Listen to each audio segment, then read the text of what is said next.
கழகத்தின் 30வது பொதுக்குழுவின் தலைவர், அவைத்தலைவர் அவர்களே, நம்முடைய தலைவர் உள்ளிட்ட அவைக்கு வணக்கம். அரை உலகம் என்று அழைக்கப்படுகின்ற அமெரிக்க தேசத்தில் எஸ் வி கேன், ஆம் நம்மால் முடியும் என்று ஒற்றை வரிகளோடு அந்த புது உலகத்தை படைப்பதற்கு ஒபாமா புறப்பட்டார். வெள்ளை மாளிகையில் அதுவரைக்கும் கனவுகளாக இருந்த ஒரு கருப்பர் இனத்தின் வம்சாவளியில் பிறந்த ஒருவர் அந்த நாட்டின் அதிபராக என்ற முதல் வெற்றியை பதிவு செய்தார். அதுபோல 4 வருடத்திற்கு முன்னர் வரை நான் அரசியலுக்கு வரமாட்டேன், இன்னும் சொன்னால் அரசியல்வாதிகள் என்றாலே எனக்கு பிடிக்காது என்று ஒதுங்கியிருந்த ஒரு இளைஞரை இதுவரை மறுமலர்ச்சி திராவிட முன்னேற்ற கழகத்தின் தலைவரோ ஆட்சி மன்ற குழுதான் வேட்பாளர்களை தேர்வு செய்திருக்கிறது. இந்த இயக்கத்தின் வரலாற்றில் முதல் முறையாக கூட்டணி முடிவாவதற்கு முன்னால், தொகுதி தெரிவதற்கு முன்னால் தொண்டர்கள் தேர்ந்தெடுத்த வேட்பாளர் நம்முடைய துரை வைகோ அவர்கள். அதனால் தான் சொல்லுகிறேன், இந்த இயக்கத்துக்கு 2 சிறப்புகள். கட்சியில் தலைவர்களிடத்திலே கருத்து வேறுபாடு வந்து பிரியலாம், ஆனால் இங்கே ஒரு தலைவருக்கு அநீதி ஏற்பட்ட போது ஒரு தொண்டர்கள் சேர்ந்து உருவாக்கிய இயக்கம்தான் மறுமலர்ச்சி திராவிட முன்னேற்ற கழகம். அது நொச்சிப்பட்டி தண்டபாணியினுடைய அந்த சிதை நெருப்பிலிருந்து உருவான இயக்கம். அதுபோல தலைவர் வைகோ அவர்கள் கொரோனா காலத்தில் சற்று உடல் நலிவுற்றிருந்த போது இந்த இயக்கத்தை அடுத்து 20 ஆண்டு காலம் வழிநடத்துவதற்கு நமக்கு ஒரு தலைவன் வேண்டும் என்ற ஏக்க பெருமூச்சியில் தொண்டர்களால் உருவாக்கப்பட்ட அந்த இயக்கத்தை தொண்டர்கள் பார்த்து ஒரு நாடாளுமன்ற உறுப்பினரை தேர்வு செய்தார்கள். நான் இந்த வெற்றியை மகிழ்ச்சியாக பார்க்கின்ற அதே நேரத்தில், ஆம் இது ஒரு மகிழ்ச்சிக்குரிய வெற்றிதான். 15 ஆண்டுகளுக்கு பின்னர் நம்முடைய சொந்த சின்னத்தில் மறுமலர்ச்சி திராவிட முன்னேற்ற கழகம் வெற்றி பெற்றிருக்கிறது. ஆம், நம் தலைவர் உட்பட நான் வரை எத்தனையோ பேர் நாடாளுமன்ற தேர்தலில் நின்றிருக்கிறோம், வென்றிருக்கிறோம். ஆனால் துரை வைகோ மட்டும்தான் இதுவரை 31 ஆண்டு கால மறுமலர்ச்சி திராவிட முன்னேற்ற கழகத்தின் அரசியல் சரித்திரத்தில் அதிக வாக்குகள் வித்தியாசத்தில் இந்த இயக்கத்திற்கு ஒரு வரலாறு இருக்குமேயானால் அதில் தம்பி துரை வைகோ அரசியலுக்கு வந்ததற்கு பின்னால் தான். குருவிகுளம் ஒன்றியத்தில் அனைத்து வார்டுகளிலும் வெற்றி பெற்றோம். கலிங்கப்பட்டி ஊராட்சி தொடங்கி செங்கோட்டை வரைக்கும் அத்தனை தேர்தல்களிலும் முழுமையான வெற்றியை பெறக்கூடிய ஒரு ராசிக்காரராக துரை வைகோ இன்றைக்கு இருக்கிறார். மகிழ்ச்சி என்பது கொண்டாட்டத்துக்குரியதுதான். ஆனால் அதையும் தாண்டி நான் பிரமிப்போடு பார்க்கிறேன். அவருக்கு 15 வருடத்திற்கு முன்னால் அந்த நாடாளுமன்றத்துக்கு நான் சென்றவன். ஆனால் அவரை நான் பிரமிப்போடு பாராட்டுவதற்கு மனச்சாட்சியோடு கடமைப்பட்டவன் என்ற முறையில் சொல்லுகிறேன். ஒரு புதிய நாடாளுமன்ற உறுப்பினர் ஒரு நாடாளுமன்றத்துக்குள் சென்று அதை தெரிந்து கொள்வதற்கே குறைந்தது 3 மாதம் ஆகும். ஆனால் நம்முடைய துரை வைகோ அவர்கள் நாடாளுமன்றத்தின் பதவியேற்பு உறுதிமொழியில் தொடங்கி இன்று வரை கிடைத்த சந்தர்ப்பங்கள் எல்லாம் வைகோவுக்கு தப்பாமல் பிறந்த பிள்ளை என்பதை நிரூபித்து காட்டியிருக்கிறார்.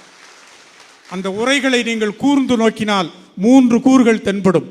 அது சாதாரணமாக ஒரு பேச்சாளருக்கோ அல்லது ஒரு நாடாளுமன்ற உறுப்பினருக்கோ அது அமையாது. அந்த ரத்தத்திலேயே அந்த உணர்வு இருக்க வேண்டும்.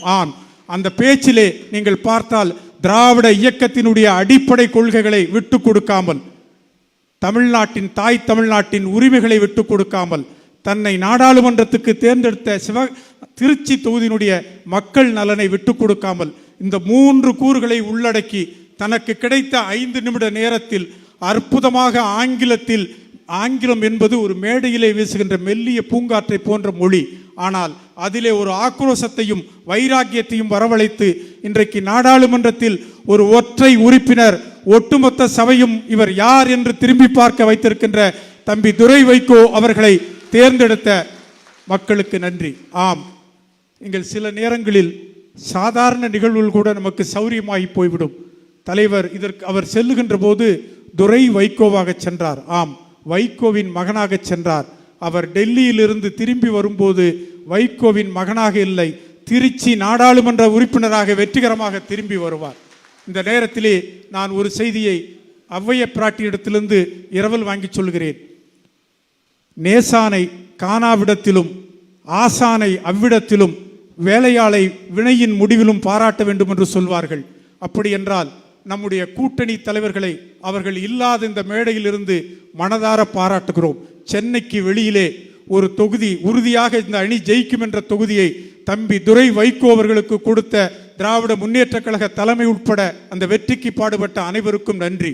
அதுபோல அவர் சொல்லுவார் இவர் சொல்லுவார் என்பது பற்றி கவலைப்படாமல் இதனை இவன் முடிப்பான் என்று ஆய்ந்து அதனை அவன் கடல் விடல் என்ப குரலுக்கு இலக்கணமாக எம்பி தொகுதிக்கு பொருத்தமானவர்கள் என்ற தொண்டனின் விருப்பத்தை ஏற்றுக்கொண்டு இந்த வாய்ப்பை கொடுத்த தலைவருக்கு நன்றி.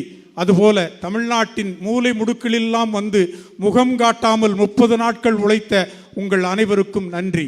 ஆம், இந்த மண்ணில் வேர்விட்டு போய்விட்ட இதிகாசங்கள் 2, ஒன்று ராமாயணம், மற்றொன்று மகாபாரதம். அந்த மகாபாரதத்திலே குருசேத்திர போர்க்களத்திலே சக்கர வியூகத்திலே அர்ஜுனன் மகன் அபிமன்யு உள்ளே போக தெரிந்தவன் வெளியே வர தெரியவில்லை. ஆனால் எங்கள் தலைவர் வைகோவின் மகன் திருச்சி போர்க்களத்திலே உள்ளே சென்றவன் தனி சின்னத்தோடு வெளியே வருகின்ற உத்தியோடு வந்தான். அதனால் தான் சொல்லுகிறேன், அவருக்கு இயற்கையிலே இருக்கின்ற அந்த தைரியம், கொள்கை பிடிப்பு, இவற்றோடு வியூகம், மதிநுட்பம் இருக்கின்ற காரணத்தினால் நாங்கள் நம்பிக்கையோடு இருக்கிறோம். தலைவர் வைகோ அவர்களே, நீ சூரியன் உதிப்பதற்கு முன்னால் முகம் கழுவிக்கொண்டு உழைக்க பிறந்த தலைவன். ஆம், நட்சத்திரங்கள் கூட மேகத்தின் நிழலில் இளைப்பாறிவிடும், காற்று கூட இலைகளின் இடுக்கிலே இளைப்பாறிவிடும். நீ மட்டும்தான் தமிழ்நாட்டில் 60 ஆண்டு காலம் மாணவர் பருவம் தொட்டு இன்று வரை உழைத்து கொண்டே இருக்கின்ற தலைவர். தலைவர் அவர்களே, தமிழ்நாட்டில் அண்ணா பெரிய தலைவர், கலைஞர் நிகரற்ற தலைவர், புரட்சி தலைவர், மக்கள் சக்தி படைத்த தலைவர். ஆனால் அந்த 3 பேருடைய கலவையாக எங்களுக்கு மிச்சம் இருக்கின்ற தலைவர் நீங்கள். உங்களை பாராட்டுவதற்கு எங்களுக்கு எந்த அச்சமும் இல்லை.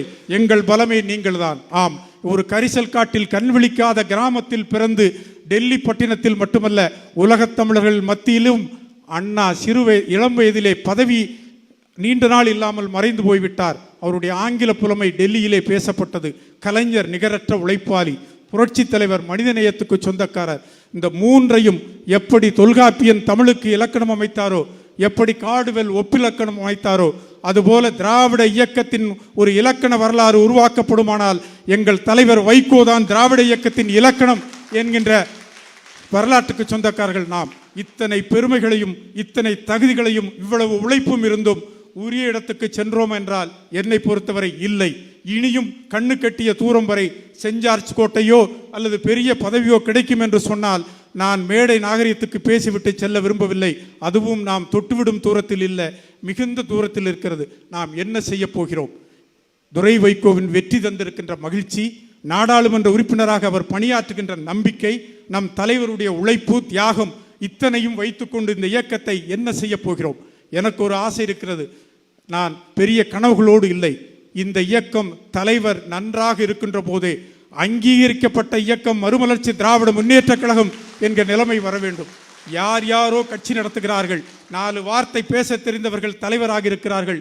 2 சினிமாவில் முகம் காட்டியவர் இன்றைக்கு ஒரு தலைவராக பார்க்கப்படுகிறார். நான் முன்னரே குறிப்பிட்டதை போல திராவிட இயக்கத்தின் இலக்கணமான எங்கள் தலைவர் உருவாக்கிய இந்த இயக்கம், அதுவும் குறிப்பாக எனக்கென்று ஒரு சின்ன ஆசை, எங்கள் மண்ணில் வேர்களில் இருந்து உருவான இந்த இயக்கம் அவர் காலத்துக்கு பிறகும் பேர் சொல்லும் இயக்கமாக இருக்க வேண்டும் என்று சொன்னால் நாம் என்ன செய்ய வேண்டும்? நான் மிக சாதாரணமான யோசனையைத்தான் சொல்லுகிறேன். நான் ஒன்றும் சாதித்தவன் கிடையாது. நாடாளுமன்ற உறுப்பினராக தலைவர் வாய்ப்பு கொடுத்தார், அந்த பணியை செய்தேன். ஆனால் இன்றைக்கு நீங்கள் இருந்த காலமும் இன்றைக்கு சகோதரர் துரை வைகோ முன்னெடுக்கின்ற காலத்துக்கும் பெரிய வித்தியாசம் இருக்கிறது. உங்களோடு லட்சக்கணக்கான இளைஞர்கள், முகம் காட்டாத இளைஞர்கள் வெறித்தனமாக வந்தார்கள். உங்கள் ஆணைக்கு கட்டுப்பட்டு எந்த ஊரில் இருந்தாலும் 20 இளைஞர்கள், திமுகவில் இல்லாத இளைஞர்கள் உங்கள் பின்னாடி வந்தார்கள். தமிழ்நாட்டின் அரசியலில் எத்தனையோ அதிசயங்கள் நடந்திருக்கின்றன. நீங்கள் உருவாக்கிய அதிசயம்தான் 4 மணிக்கு தொடங்கிய ஊர்வலம் காலை 6 மணிக்கும் கடற்கரை வரை சென்று கொண்டே இருந்திருக்கிறது. அந்த காலம் யாருக்கும் காசு பணம் என்று தெரியாது. வேட்பாளர் செலவுக்கு பணம் கொடுத்தால் அசிங்கமாக நினைப்பார்கள். கட்சிக்காகவும் தலைவனுக்காகவும் கொள்கைக்காகவும் உழைக்க வேண்டும் இருந்த காலம் அது என் தேர்தல் வரை இருந்தது. ஆனால் இன்றைக்கு நிலைமை மாறி இருக்கிறது. துரை வைகோ அவர்களுக்கு பாகுபலியைப் போல நீங்கள் தலையிலே எடுத்து நீ சாதிக்க வேண்டும் என்று நினைக்கிறீர்கள். அது உங்கள் விருப்பம், பேராசை. ஆனால் அவர் சாதிப்பதற்கு நம் கடமை என்ன? என்னை பொறுத்தவரை 2 வார்த்தைகள் தான். ஒன்று, உங்களால் முடிந்தால் உழையுங்கள், இல்லாவிட்டால் உழைப்பவனை கண்டுபிடித்து அந்த இடத்திலே உட்கார வையுங்கள்.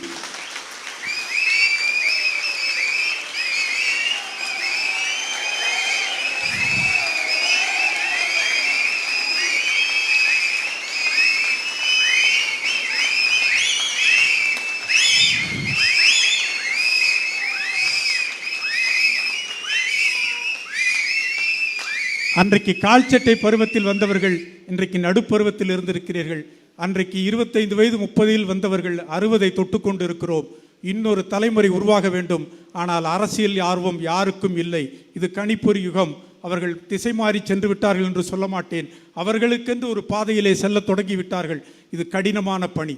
துரை வைகோ அவர்களிடத்திலே தோளிலே சுமந்து கொண்டிருப்பது திருச்சி நாடாளுமன்ற உறுப்பினர் என்ற பதவியை தருகின்ற பணி மட்டுமல்ல, இந்த இயக்கத்தை அடுத்த கட்டத்துக்கு கொண்டு செல்ல வேண்டிய பெரும் பொறுப்பு இருக்கிறது. அதற்கு உங்கள் ஒத்துழைப்பு வேண்டும். அதற்கு 2 தான். ஒன்று விட்டு கொடுங்கள், இன்னொன்று உழைப்பவனை தட்டி கொடுங்கள்.